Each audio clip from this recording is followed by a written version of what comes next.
Hi, I'm Dr. Alfred Dawes, and this is UC on Life Support.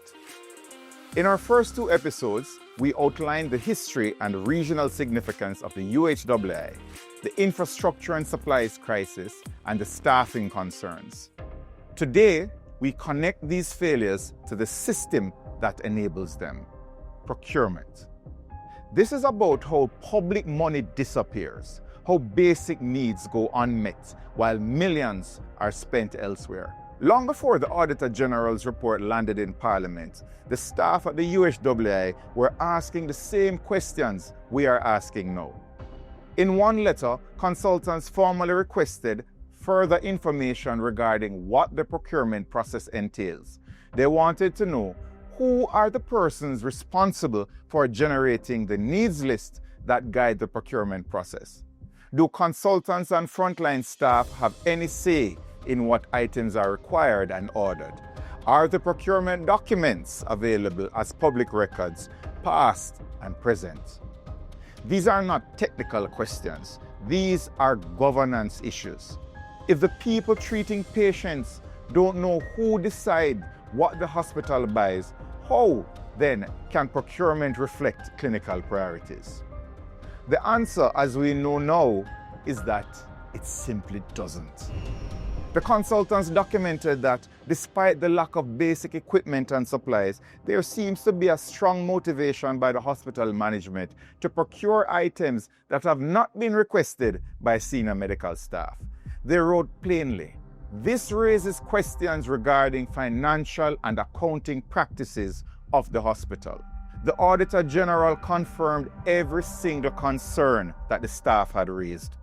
And even worse, the UHWI failed to provide procurement documentation for 51 contracts valued at $521 million. No requisitions, no tender documents, no bid submissions, no evaluation reports, nothing. The Auditor General stated that this served to corrupt the process engaged to procure goods, services, and works. But the problems went deeper.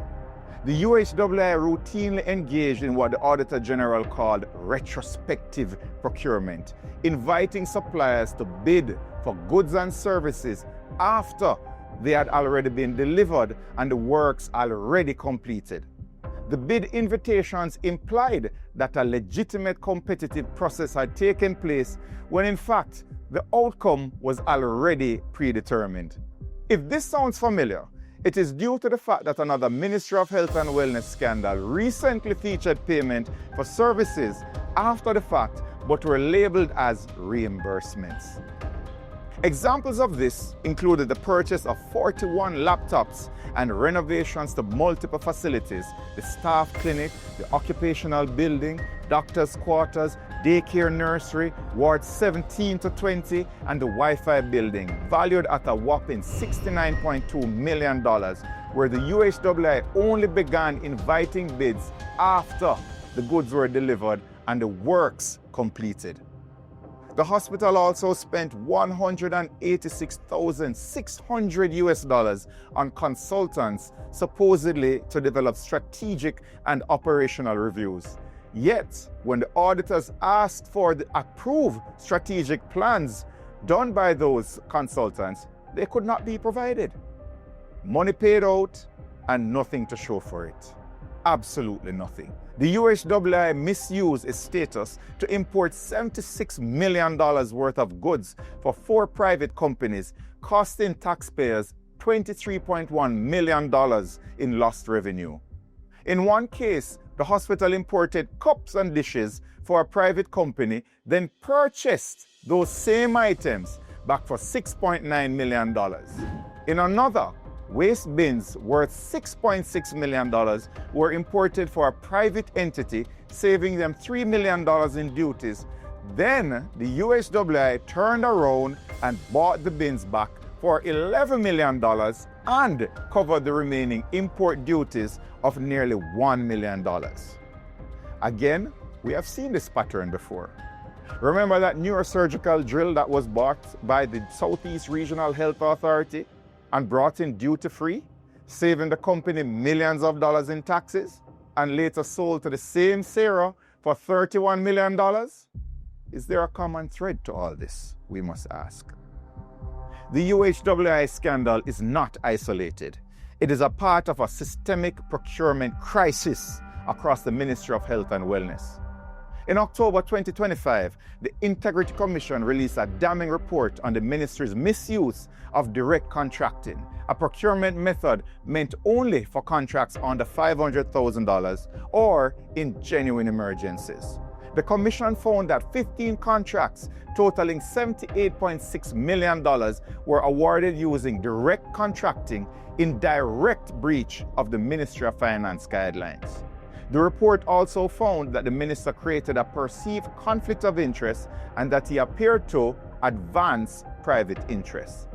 While the Commission stopped short of calling it criminal, it described the conduct as ethically problematic.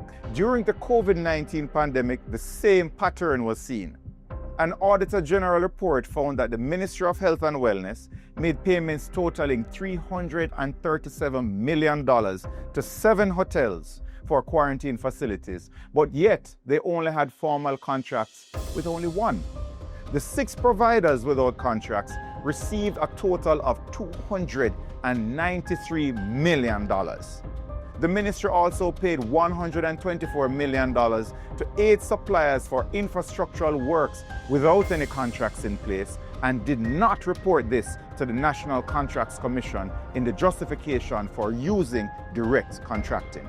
There were also regulatory breaches in the preparation of payment vouchers, with the Auditor General noting weaknesses in controls over the COVID-19 fixed asset acquisitions and an inability to confirm how $174 million transferred to other agencies was used. The absence of procurement documents to justify the $561 million spent at UHWI is a cause for concern, especially in light of overpricing and manipulation of the bidding process seen in the Ministry of Health.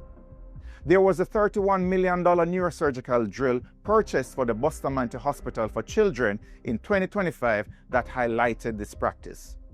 I then raised serious questions about the procurement process, alleging that the drill was overpriced and that bid manipulation had occurred. I also pointed out that comparable neurosurgical drills are available internationally for a fraction of the cost, between $3 million and $5 million.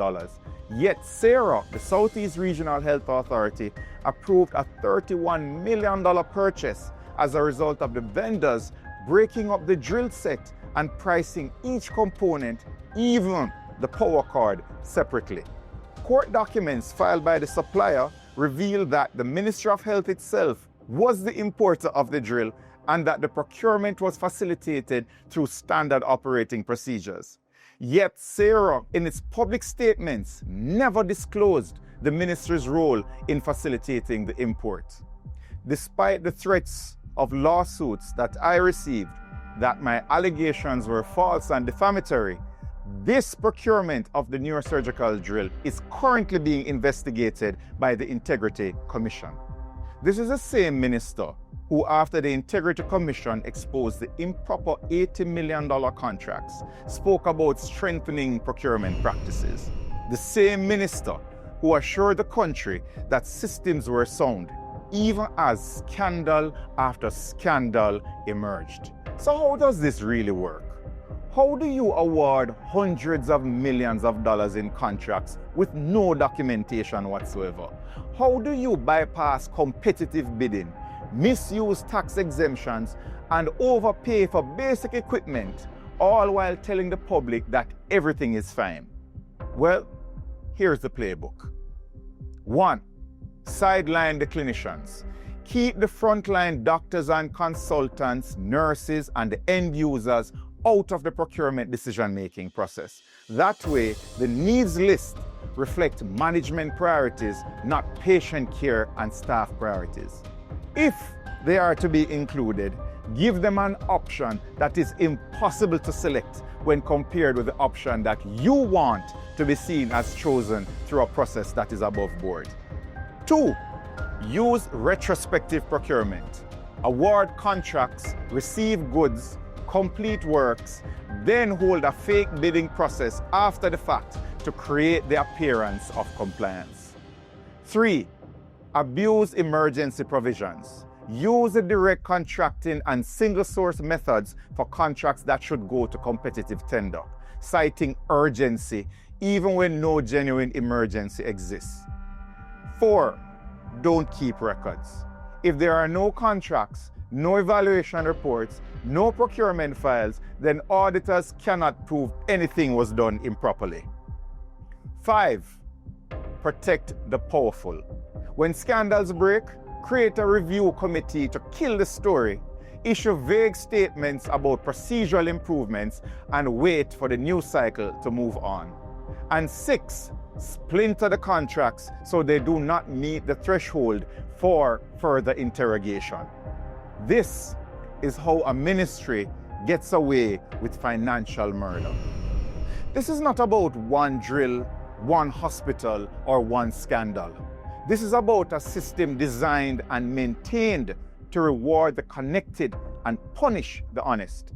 A system where $521 million can be spent without a single piece of documentation, where tax exemptions meant to protect the patients are used to enrich private companies, and where the minister responsible continues to insist that everything is airy and under control.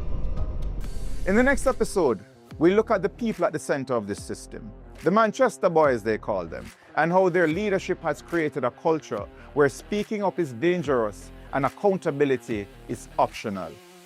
I am Dr. Alfred Dawes, and this has been UC on Life Support.